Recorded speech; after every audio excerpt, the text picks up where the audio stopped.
Part of this video, I told you that I will give you a rough sketch of the proof of this equation. It's the magnification formula. It compares the size of the image with the size of the object.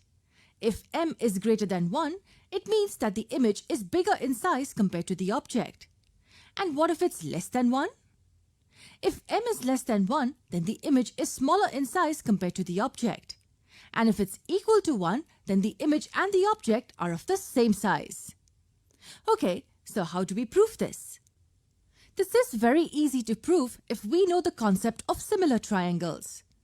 Let's take any spherical mirror, say this concave mirror. Let's reflect one light ray from the mirror at this point P.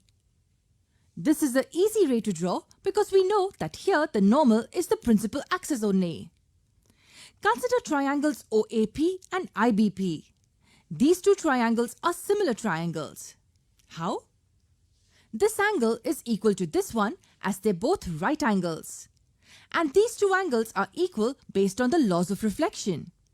Based on the double A test of similarity, we can say that these two triangles are similar.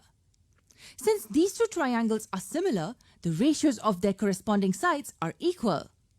This implies OA over IB equal to AP over BP. Well, OA is nothing but the height of the object and IB is the height of the image. And AP is the object distance U and BP is the image distance V. If we invert this, we have our required result. But wait a second, the negative sign is missing from the equation. Why do we write the negative sign in the equation? We put a negative sign in the equation only so that the equation follows sign conventions. Yes, the negative sign is only there so that the equation is consistent with sign conventions.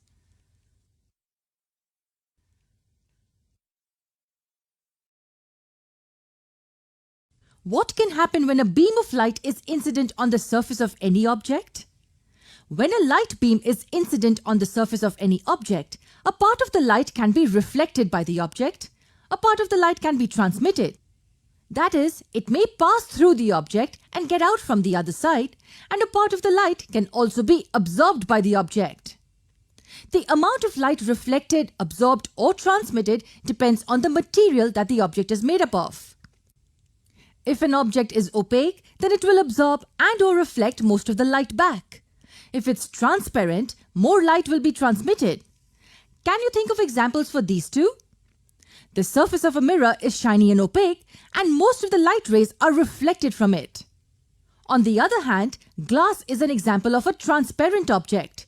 It will transmit most of the light. So what is refraction of light? Here's how we define it in simple words. It's simply bending of light when it travels from one medium to another. Yes, if it is incident at this angle, then it goes through at another angle. Now this is not the exact definition as there are a few technicalities involved. Let me explain it to you. Consider a transparent object kept here, say a glass slab. Suppose light traveling through air is incident obliquely on the surface of the glass. What do I mean when I say obliquely? It means slant. It implies that the incident ray is neither parallel nor at a right angle to a specified line. Now this light will bend at the boundary of the two media. Here the two media are air and glass. This bending of light at the boundary of the two media is what we call refraction of light. We see that at this point the light bends. It's not going straight. What are these two mediums called? The medium from where the light is incident is called the incident medium, and the medium where refraction occurs is called a refractive medium. Similarly here as well, the light is traveling from one medium to another medium. It's from glass to air. And here also it is incident at an angle. Since we know that air is a transparent medium, light bends at this boundary and travels through air. So light refracted at these 2 points. Let us draw a line perpendicular to the surface at this point of incidence. This line is also called a normal. What is this angle called? It's called the angle of incidence and is denoted by the letter I. It is an angle made by the incident ray with the normal. And this is the angle made by the refracted ray with the normal. It's called the angle of refraction, R. Now there might be various questions that you have. Why does refraction occur? Why does light change its direction after entering another medium at an angle? Why does incident light have to be slant in order to change its direction? Can the refraction occur if the light enters perpendicular to the surface? We will answer all these questions in the coming videos.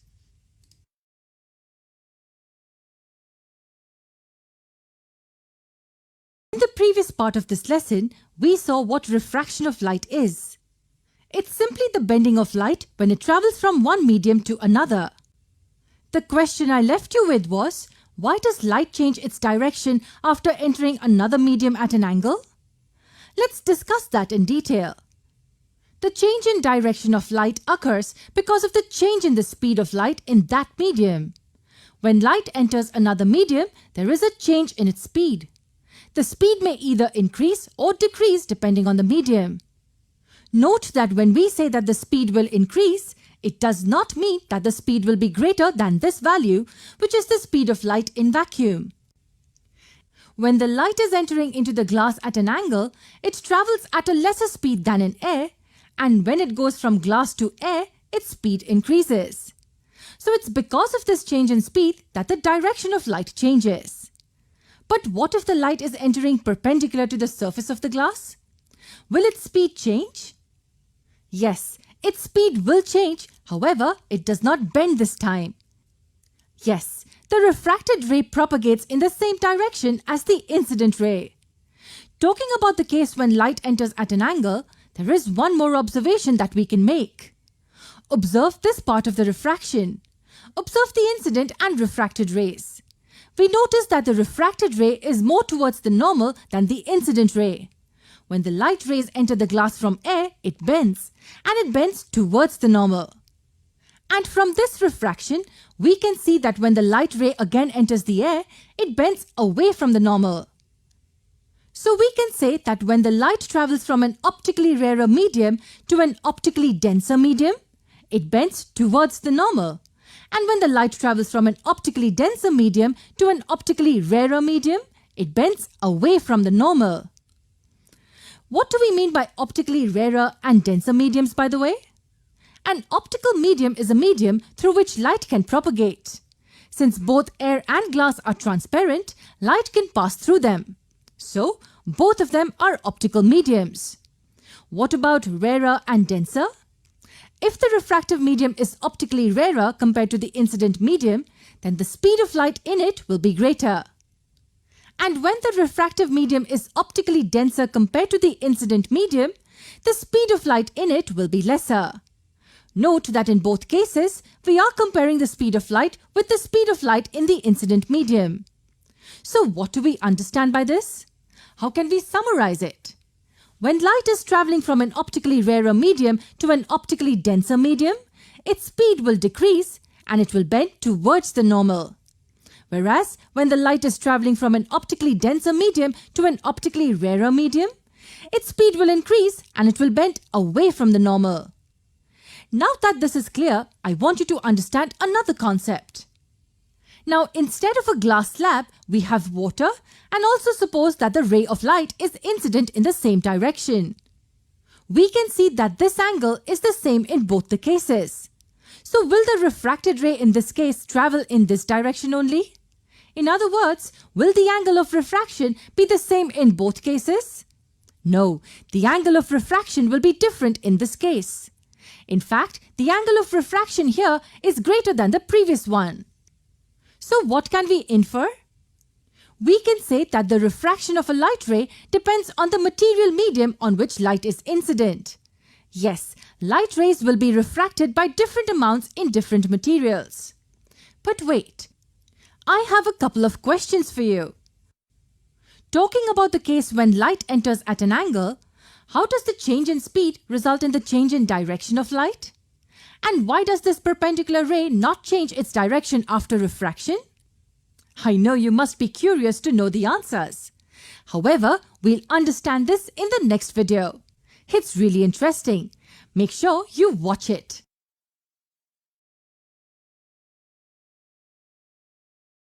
the previous video, we learned what refraction of light is. Refraction of light is a transmission of light through an object in which the light which is incident obliquely bends at the boundary of the two media.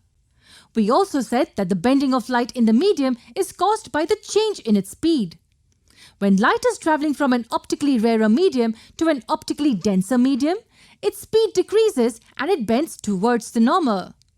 When the light is traveling from an optically denser medium to an optically rarer medium, its speed increases and it bends away from the normal.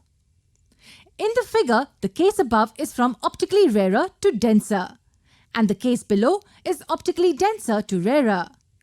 But how does the change in speed result in the change of direction of light? I did mention in my previous video that we will understand this with the help of an analogy. For the next few minutes, just forget everything I told you about anything related to light and just concentrate on what I'm about to show you. Here's a shopping cart which has rotating wheels.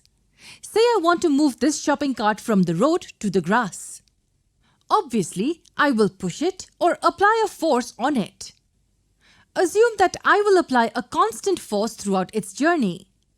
Let us see what happens when I start to move from concrete road to the grass.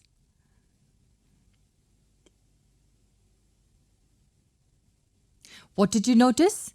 As the wheels of the cart entered the grass surface, their speed reduced.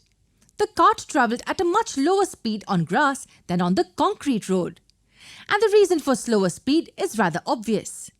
The grass offers more resistance to the motion of the cart than the concrete road. Here, we can consider the concrete road and grass as two different media through which the cart is moving. Note that the direction of the cart is same in both the media. We can think about light in the same way. Something similar happens when the light is travelling perpendicular from an optically rarer to an optically denser medium. The optically denser medium offers resistance to the flow of light and hence its speed reduces. However, its direction does not change. Let's get back to our cart example. What will happen if the cart enters the grassy surface at an angle? Let us see that. This is how it would look.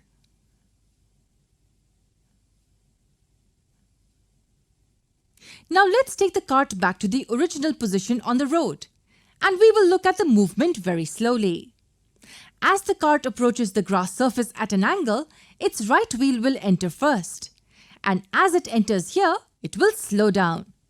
At that time, the adjacent wheel is still on the concrete road and is hence moving with the same original speed. So the wheel on the grass surface will move slower than the other wheels for some time. But let's focus on the two front wheels. Both the wheels are moving with different speeds. As the force applied is constant, what this will do is slightly turn the cart towards the right. The cart will change its direction and continue moving in that direction afterwards. So the direction changed. Now let me draw a normal to the surface now. We can see that the cart has taken a turn towards the normal. If the surface wouldn't have changed, the cart would have continued to move in this direction. But because the surface changed, the direction of movement of the cart also changed. Why am I telling you all this? It's because one can think of bending of light in the same way. When light is obliquely incident on the surface of an optically denser medium, its speed decreases and it bends towards the normal. Part of the beam that enters optical medium first slows down, making the entire beam to change the direction towards the normal. Now let me ask you a question. How will the direction of light change when it enters an optically denser medium to an optically rarer medium? Will it move towards or away from the normal? To answer this question, let's switch back to the cart example. This time, the cart is here on the grass and it's being pushed towards the concrete patch. What will happen here? This is how the direction of the movement of the cart will change. Why? Let's see the animation slowly. As the cart begins its movement, the right wheel will reach the boundary first, and after entering the concrete patch, its speed will change. Will it increase or decrease? It will increase. It's because the friction is lesser on the concrete road. So now this wheel will move with greater speed, but its adjacent companion is still on grass moving at a slower speed. So the change in their relative speeds will turn the cart towards this direction. If I draw a normal, you can clearly see that it's moving away from the normal in this case. If the surfaces were the same, it would have moved in this direction, but as they are different, the direction as well as the speed of the cart changes. We can apply the same analogy for the light entering from an optically denser medium to an optically rarer medium.